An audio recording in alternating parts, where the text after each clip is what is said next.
I am back with the man, Dr. J, and this mini series that we're doing together is officially titled Everything That I'm Taking to Become Superhuman with Dr. J. And today we're going to be talking about hormones. So, Dr. J, what hormones are we going to be touching on today? Yeah, hormones are so important for what goes on in the body. So we're going to talk about just a few. We want to talk about testosterone and estrogen balance, particularly for men. Most of our listeners are men on your podcast and my podcast both. So testosterone, cortisol, which is your stress hormone, and insulin, which is a major metabolism controlling hormone. So Yeah, and then when like you said, for guys, they hear about TRT. Everyone's talking about TRT, um, and most people think it's just like a steroid. Like you're gonna take it and get super jacked in the gym and have abs, and it's gonna be easy to get results. And number one, that's not the case. But since I met you about a year and a half ago and started working with you, you've educated me a lot on testosterone alone, not just all the hormones and how intertwined everything is in the body. But one of the things that really caught my attention is like you're like, Sean, if your hormones are not optimized, your cells can't be optimized. Meaning, if your hormones are off, it's impossible for your cells to function optimally, and that's going to lead to all kinds of things down the road. When you told me that, I was like, wow.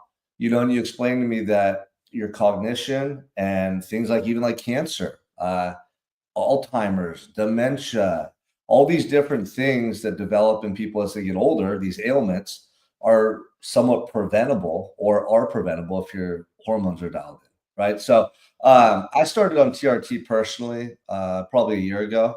And before I took my test with you, I thought I felt pretty damn good. And that's when you explain to me, you go, look, you're in the gym working out, you're motivated. I get that. But a lot of other health factors are dependent on your hormones being balanced. So that's when we looked at testosterone, we looked at estrogen, we looked at my cortisol levels, we looked at my insulin sensitivity.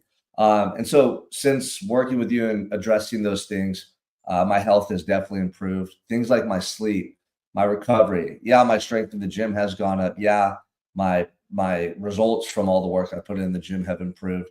But it's all those other things like your focus, your morale. So let's explain that to like somebody who's watching this right now, and they've heard all the buzz about testosterone or hormones in general. Where do you want to start? Because I think we get a lot of questions where people are fearful of TRT or hormonal replacement therapy. So let's kind of break down why hormones are so important first of all. yeah, because hormones are controlling what's going on inside your body. And the reason why people are fearful is because there's so much bad information out there from the conventional medical world, which has terrible information on so many things. But then also there's lots of really bad examples. Like you brought up steroids and anabolic steroids, and people think that is what testosterone replacement is, which is very, very different. There's two completely different things. So yes, you can actually use the same testosterone that you're taking for testosterone replacement and use it like anabolic steroid in supra physiologic doses. So that's like beyond normal doses and get excessive muscle growth and things like that. The same type of results you can get from an anabolic steroid, but an anabolic steroid is different than testosterone because an anabolic steroid has been chemically changed testosterone or chemically changed DHT or another hormone chemically changed and altered to be 10 to 100 to 1,000 times stronger than normal testosterone. So when we're doing testosterone replacement, we want to do testosterone, actual testosterone, the same testosterone your body wants to make and does make. We're just giving to that, in a one-to-one more of that to you. That's called bioidentical testosterone. And so very different effects than something like a Winstrol or a Decadurabolin or anyway. There's lots of anabolic steroids that are, like I said, 100 to 1,000 times stronger than testosterone. And because of that, they're 100 to 1,000 times more likely to cause problems. And people think those problems are the same things that come up with actual testosterone replacement, which is not true. Two completely different things, two completely different goals that we're trying to achieve when we're doing those therapies. So I think that's the biggest one is, the basically the gym bro medicine that talks about the anabolic steroids, and then conventional medicine, because of that, they're afraid of that as well. They're afraid of testosterone. They don't know how to prescribe it. They don't know how to recommend it or working the readings because of just the bad information that's out there. And so it definitely makes sense that people are afraid and don't understand, because really all of the information out there that's commonly available is just poor quality information. Yeah, and you shared some with me the other day specifically about TRT. I forgot what you called it, the black box label, or there was a certain term you used. But can you share that Yeah. new research that's come out about TRT? Yeah. So with medications, sometimes medications have a warning label that gets, when they get approved, they're like, this is approved, but there's a warning with it. And that's called a black box label. And different medications have had it over time. But for testosterone, they had a black box warning for cardiovascular health. And so that means when testosterone got approved by the FDA, they said they were worried about the cardiovascular effects and the negative possibilities with that. And that was, back in the 90s or whenever that officially came through, late 80s. And so that black box warning has been there, that and linking testosterone with cardiovascular health problems. But the data was so overwhelming. In fact, so overwhelming, showing that testosterone is beneficial for cardiovascular health, that just within the last month or so, since we're doing this recording, they had to remove that black box warning, because no longer could they, say that science showed that that taking testosterone increased any type of cardiovascular risk events. And so that was a huge step for testosterone replacement therapy in general, because it's very rare that the FDA will remove a black box warning like that, unless, like I said, the data and the science has to be so overwhelming that it shows that. So, and like I said, What it's is it called? overwhelming that it's good for your heart. Yeah, black box warning, because most prescriptions come in a box, and they have a little like black warning label on it for the pharmacists. So Yeah, well, that's crazy too. Like you said, the FDA very seldom is going to reverse one of those warnings. So the research and evidence must have been just so definitive, so overwhelming. And so that's one of the things, is like, people always have these concerns about testosterone. So cardiovascular issues is one. What's another one that we hear often? Well, a lot of doctors, like I talk to guys, and they go to the doctor and their testosterone's at 300, and the doctor goes, "Oh, well, you're somewhat within range. Like, you're good." I've even heard people like, and so let's clear that up for anyone listening to this. If they want to have a good life, like they want to feel good, they want to age properly, or not age, right? They want to have their health 100% optimized. Where should a man's testosterone be? right, yeah, there's a very big difference between normal on a normal lab value and optimal on a lab value. And so that's really what we need to discuss, because how lab companies come up with that normal range is they take 10,000 samples of all the men that give blood, and then they're like, oh, this is what the average bell curve looks like. And so that's what they determine as normal. When really the majority of men that go and get their blood work done are older men that are sick and overweight and metabolically not healthy, high blood pressure, heart disease, which is why that bell curve is so skewed down low. But when we look at the studies of men that are healthy, that are optimized, they're building muscle, they have the best brain health, the best heart health, the best, functioning overall, the best moods, their testosterone range is between 800 and 1200. And so that's the optimal range. And then and the studies then back it up and show that men that are between 800 and 1200 have less heart attacks. They have less strokes. They have less Alzheimer's disease. They have less cancer. They have, better sexual function, better sex lives, better moods, better attitudes, better memory, kind of all the things kind of across the board that we're looking for. Less aches and pains, all the things happen with men in that testosterone level of 8 to 1200. And so that's where it is. And so that's what we shoot for. Like we don't want people to be normal that we work with. We're working with people that want to be superhuman, unstoppable. And we want your testosterone to be at that range where you can be, superhuman and unstoppable.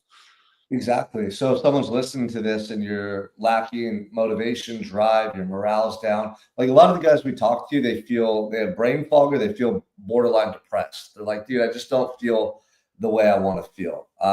And they notice like this kind of drastic change when they get to their late 30s, 40s. Chances are your testosterone, something's off. We can test that. Dr. J can test you to see where your testosterone levels are at. So they can go to unstoppable365.com They can reach out to one of us individually through Messenger, through one of our social media platforms. But definitely get the test, because at least you'll see where you're at. And then from there, if you do need help with your hormones, Dr. J is the man to see. And so let's kind of use that as a segue, or unless there's anything else you Well, want to. yeah, let's one last thing on that.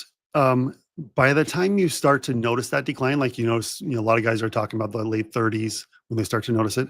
By the time you notice it, that means you've probably been low for 5 to 7 years and just slowly catching up to you. So I did, and this is what I learned from my good friend, now going on however many years ago, since I was 27 when I was in finishing up medical school, and at his office, and he's ran my testosterone, and he's like, "You're at 536, 27, you need to be higher." And I was like, "What are you talking about? I'm good, right?" I hadn't learned everything yet, and started on testosterone when I was 27 and taking it pretty consistently since then. Of course, I always forget every now and then because doctors are the worst patients, and I'm my own worst patient a lot of times. But so if you are starting to notice the signs, if you're starting to wonder if that you might be low in testosterone, you should have got your labs checked 2 years ago. So today's, you can't go back in time 2 years ago, but today is a day you can get that checked. So Yeah. And something I will add too, a lot of guys go to like Men's Ageless Clinic or other doctors, and these companies are starting to charge a lot for testosterone. Maybe is that because they want to make more money, Dr. J? Or yeah. Yeah. So what I will say, without going too in depth, is a Dr. J's priced in a way that's very affordable for people, and it's the best value that I've seen out there compared to any other option. So don't procrastinate, man. If you're listening to this, you got to get your TRT checked. Go to unstoppable365.com, navigate the website. You'll find how to take. I believe it's on there, right? How to get access to the TRT test, the hormone test. yep, yeah. So yeah, it shouldn't be too hard to find, especially since we're updating our website to be even more user friendly in the next week or so. Yeah. But yeah, and then just on that too, like it's definitely kind of scary with how easy it is to get testosterone online. And you might meet with a doctor provider once, and they might prescribe it. And then I've talked to guys who have gone multiple years without ever talking to another doctor or ever getting their labs done afterwards to verify that they're at a good, healthy level for their testosterone. And so this is also a warning for you guys that are out there listening. If you are on testosterone from an online clinic, because there's lots of them, and they're not checking on you, they're not verifying that you're in a good range, they're not checking your other markers that need to be checked, you go somewhere that's at least going to pay attention to you and cares, and not just trying to collect like your money all the time. So Yeah, that's crazy. Like I do my blood work, especially checking my testosterone, estrogen every 3 months, and then doing the deeper dive, once a year at the least, to see how my overall body, my biomarkers, my health is adapting, changing, improving. So let's segue into just briefly, before we talk about cortisol and insulin, I want to touch on estrogen, because one of the things that happened when I got my test was my estrogen was actually really low, which you said was good, the ratio to estrogen and testosterone. But as you take testosterone, the estrogen can start to creep up. And that can affect health, right? It can affect your. We got a special guest here, real quick, too. Preston wants to say hi. Preston making his A lot appearance of like normal. So can you briefly explain, like, I thought estrogen was more relevant to women, but every men and women have, testosterone, they have Yep. estrogen. So can you explain to the viewers, like, why estrogen is important, what kind of roles it plays with health, and what they got to do there? Yeah, and it is important. And there's, just like women have testosterone, men need estrogen too. And it's a need. You can't just suppress your estrogen completely and think you're going to feel good. For men, estrogen is important for moods. It's important for libido. It's important for bone health, important for brain health, lots of different things. But it needs to be in the right balance and ratio with testosterone. So we want somewhere around a 20 to 1 ratio of testosterone to estrogen on your labs. But there's sometimes too is some guys do better with a little bit higher estrogen. And so it's all about you and what your body's telling us and how you're feeling and how we can optimize you. Because I've even seen some studies recently I've been a little bit looser on some estrogen control for guys that don't have any symptoms. That estrogen is good for the heart and can help you, even if it's a little bit higher. If your testosterone is also a little bit higher, it's all about that balance and that ratio. And then, women as well, like we're talking about men mostly, but women get low in testosterone too. And women have estrogen and testosterone imbalances as well. And so that's important as well. Yeah, and I didn't realize testosterone played such a key role in like for women, a lot of factors and stuff related to like libido as they get older and just like a lot of the stuff related to morale and feeling vigorous and feeling good about like feeling comfortable in their skin, feeling a lot of important things. So if there's anybody listening to this, if it's a woman or hey man, if you're listening to this and your wife is having certain symptoms, she's getting into her 40s, close to menopause age and stuff. I don't know. I mean, I know I'm not the expert here, Dr. J is, but I know that it plays a key role in women's well-being as well. Yeah. Oh, for sure. And those mental emotional symptoms you mentioned, those are the same for men and women. That's what testosterone does. Men just have more testosterone receptors, so they need more, 10 times more than women. But it's so important. So that mood, that focus, that motivation, that libido fits in there too. All of that is testosterone driven in the body and especially in the brain. So Yeah. Yeah. Okay. Here's a big one for a lot of business owners, a lot of entrepreneurs. I guess maybe just all adults nowadays is issues with cortisol, so, like your cortisol levels, right? I mean, they say that's a stress hormone. Is that accurate, Dr. J? yeah, yeah. So cortisol is your stress hormone, and cortisol. The one thing too, like cortisol is good. Like we want to have a stress hormone. When a bear jumps out in front of you, when you're walking through the forest, you want your cortisol level to spike so that you can run away from the bear. The problem is in our world, like you mentioned, our world is so overstimulated and so stressed out that we're in that mode all the time. And so, just so cortisol design, that bear jumps out in front of you, you're walking through the forest. Cortisol will push the blood from your brain and from your body to your extremities so that you can run away. Problem is, when you're doing that, you're not thinking logically, you're running away as fast as you can. And so all of these things, that's why stress affects us. And stress is going to affect your heart, stress is going to affect your brain and slow down your reasoning and negatively impact your heart health because you're basically trying to run away from the bear all day long. And so that's what cortisol does. And cortisol, like I said, we it's as it drops, it controls so many things. Dropping cortisol, especially at night, is a good thing because that's going to help us sleep and rest and recover, and lots of good things there. It controls so many things that are going on in the body. When your cortisol is off, when your cortisol is elevated, your body is in run away from the bear mode. It's not in the rest and relax and repair mode. And so that is a big driver for accelerated aging, for inflammation that builds up and causes heart issues and other things over time. So cortisol a big player there. Yeah. And so for people that have trouble sleeping, do you think cortisol plays a big factor in that? For so many people, it's a big factor. So yeah. And you can test for that directly, right? Like one of the things I think it's the saliva test that shows Yep. the cortisol. Yeah. Yeah, so it's the saliva test because your cortisol does fluctuate during the day naturally, right? Cortisol is supposed to rise in the morning and help you go and function in the morning, and then it slowly decreases during the day. And so if you do just a blood test for cortisol, you're not going to know were you high or low in the morning or night and that's why the saliva test with multiple saliva samples during the day can give us a picture of what that curve looks like for you of your rise and fall, so we can know. Because some people, they might do a blood test and their cortisol looks perfect in the afternoon, but where was it in the morning? They might have been spiking super crazy high. And so that's why the saliva is the gold standard for measuring cortisol. And there's also, they do a urine 24-hour cortisol collection. That's going to just tell you your total cortisol. And it might show up high, sure, but where was it high? Was it high at night? Was it high in the morning?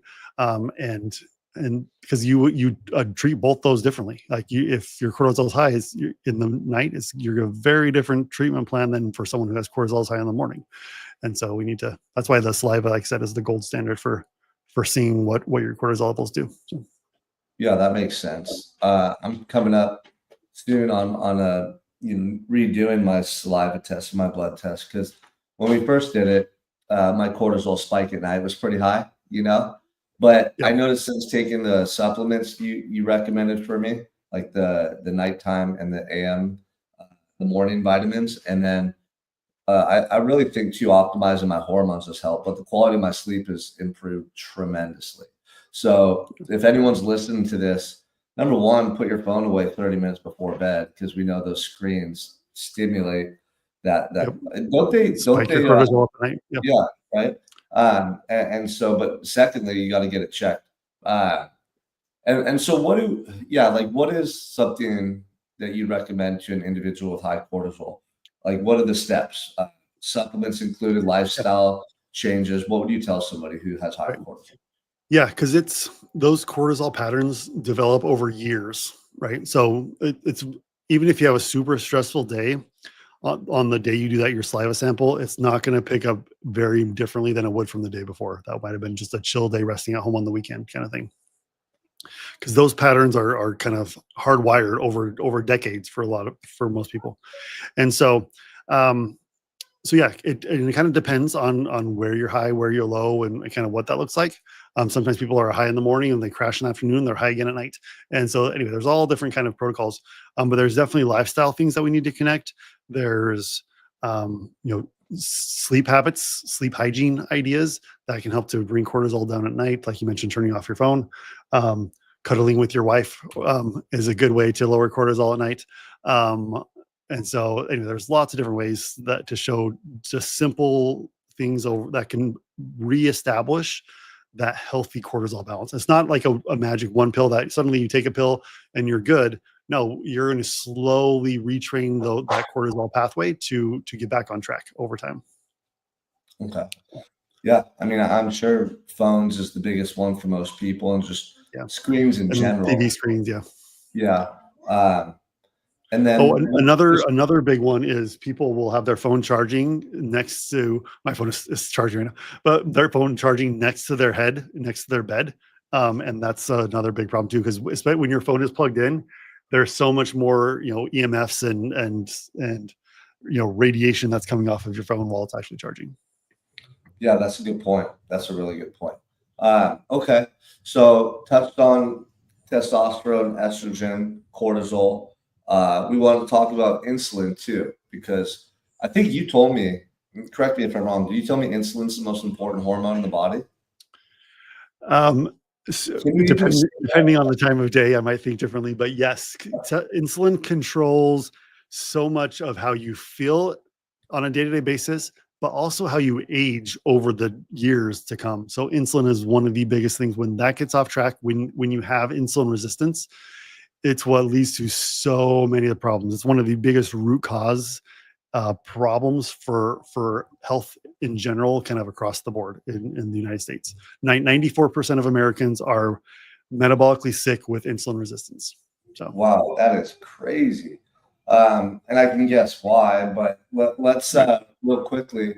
I think most people know what insulin is, but if someone doesn't fully know, Yeah. we'll just give a simple explanation. So and the reason why people don't know about it is because conventional medicine never checks it as well.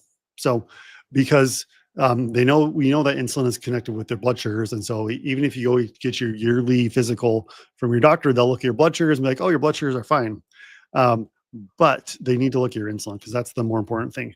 Because perfect example, I had a guy yesterday come in. He's been tracking his blood sugars. I've been trying to let him know, hey, things are off here with this insulin resistance, and so he's like, okay, I'm gonna get a blood sugar monitor, and so he did. He ran it for 2 weeks. His blood sugars were not bad, but he was just so inflamed. He's just been so not feeling good. I'm like, we need to actually measure your insulin because the blood sugars will do one thing, but if your insulin still stays high, then that's what insulin resistance is when insulin is not absorbing or insulin the insulin signaling is slow, so insulin is high in the bloodstream, which is a much bigger problem than having blood sugars that are high. And so because that happens over time. So insulin being off is kind of like the pre-diabetes, and the problem can be just as bad even with perfect blood sugars than not. So like this guy, like I said, his blood sugars look great, but he was sick, and I'm sure he came in this morning, and so I'll see his blood tomorrow and see what his insulin was. And I'm sure that is going to be out of control. Because that insulin is the controller switch for your metabolism. It controls whether you burn fat or you burn carbs. And so, like, well, I'll talk to people like the guy yesterday. He's like, I'm not eating anything. I'm hardly eating any food, and I still can't lose weight. I'm like, well, because your insulin is stuck in sugar burning mode, and you're never going to burn fat when your insulin is elevated. So anyway, there's so many problems with aging and inflammation are connected back with that same pathway. So Yeah, and I mean, you see how many people nowadays are pre-diabetic or they develop type 2 diabetes. So let's talk to the viewers right now. If somebody wants to avoid becoming insulin resistant, what should they do?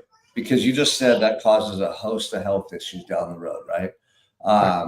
So what should they do to avoid becoming insulin resistant and developing all those health ailments that are preventable? yeah. So there's lots of things.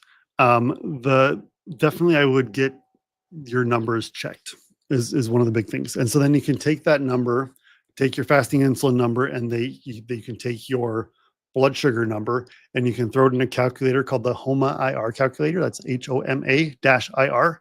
You go online and find those. So HOMA-IR calculator, put in your fasting insulin and your glucose score. If you have your A1C, just translate your A1C into your average glucose, and it will give you a score on how bad your insulin resistance is. And so the lower the number, the better. Insulin resistance starts at 1.9 on that scale, and then 2.9 is significant insulin resistance. And so a lot of times people think that their blood sugars are just fine, and we put the numbers in those calculators and shows that their insulin resistance is through the roof. And so first off, knowing how bad your insulin resistance is important. And we do that. And if your conventional doctor is not running fasting insulin for you, fire them and go to a doctor who will. Because if a doctor doesn't understand the importance of fasting insulin, that means they're working for the insurance companies, not for you. And so, as nice of a person as they probably are, go find someone else. And then you want to make sure that. So anyway, that's the first step: knowing how bad your insulin resistance is. Second step is your muscle mass in general is the number one controller or the number one metabolism booster in your body, and it uses the most insulin and uses the most sugar. So you need to be building muscle even at any age. So my grandma's 86. She's hanging out with me this week at home because she's in town for some other family things. But they did a study that women in their 80s that had never done any resistance training, and they put them on a simple resistance training program, all these 80-year-old women, and all of them gained muscle.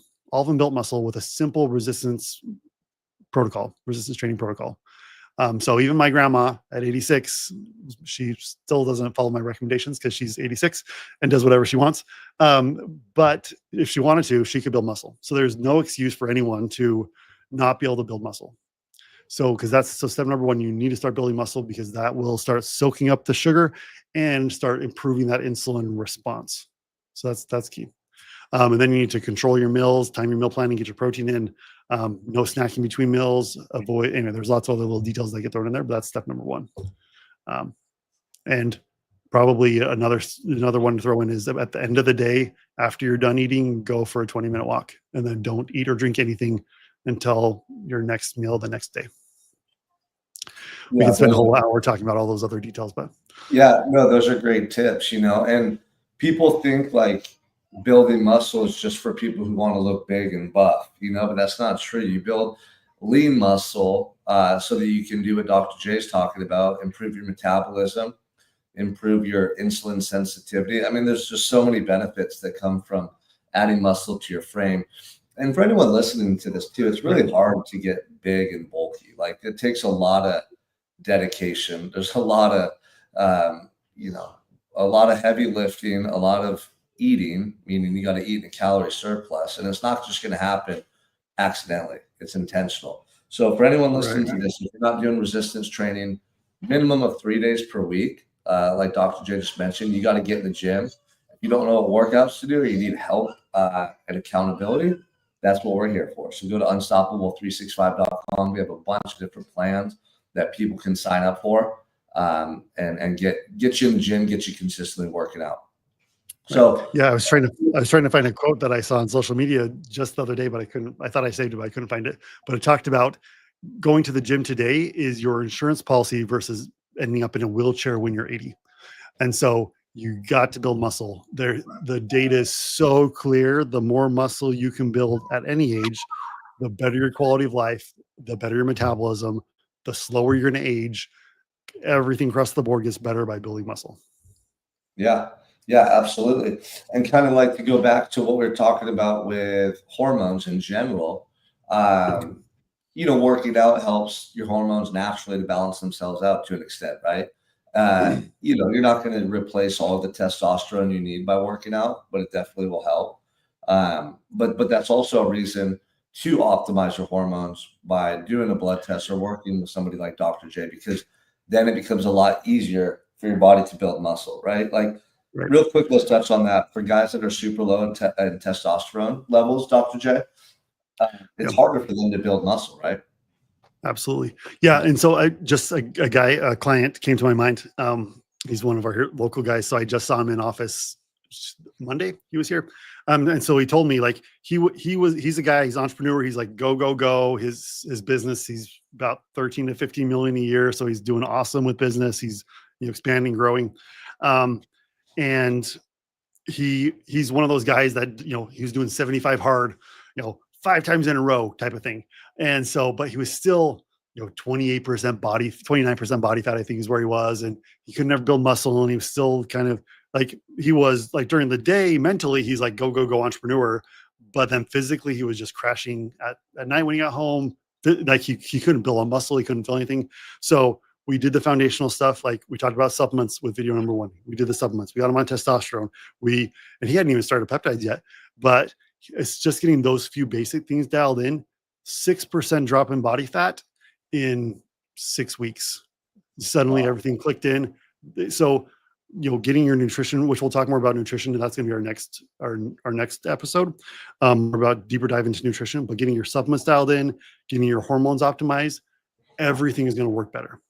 Right. And so it doesn't do you any good to go buy, $3,000 to $3,000 of peptides off of some random website online if you don't have your basic nutritional and levels under control and your basic hormone levels optimized. And so, like I said, so our client I just mentioned, he's getting ready. He's going to have a killer before and after for us. So he's super awesome.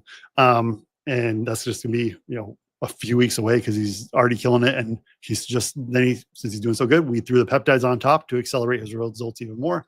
So he's going to be doing awesome. So. Yeah, no, that is awesome. I mean, the foundation definitely is, your habits with fitness and nutrition. But then from there, there's so many levels that you can hit. And if someone's watching this or listening right now, Dr. J and I did an episode about peptides, I think a week or 2 ago. So you can find that either on YouTube or on my Facebook page, as well as like putting all the pieces together and how to put fitness, nutrition, getting your hormones balanced, supplements. That's what we did. We did the supplement one first and the blood work, but how to put all the pieces together. There's a couple episodes like that. And so, yeah, people think like, I'm just going to take peptides or I'm just going to do this. And that's not the way it works. These things are supplemental, meaning they're in addition to what you should be doing. But like Dr. J just shared with a client he's working with, if your hormones are off, you're going to feel like no matter what you do, you can't get to that level you want to be at. Like the guy who was having trouble losing that extra body fat. I hear it from guys all the time. They're like, I got this little pouch on my tummy. I can't lose it.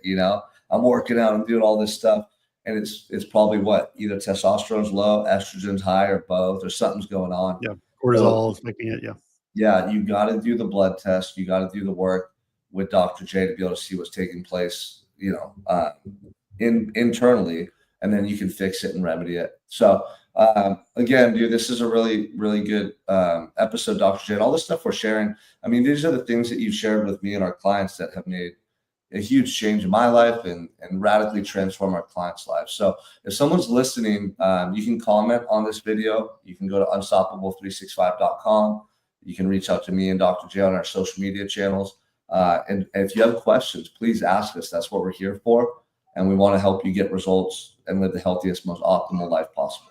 So thanks for being here, Dr. J. Is there anything else you want to share before we wrap this episode up? So yeah, I just want to, because talking about results, we were on our men's call for our men's group yesterday. We started talking a little about some peptides.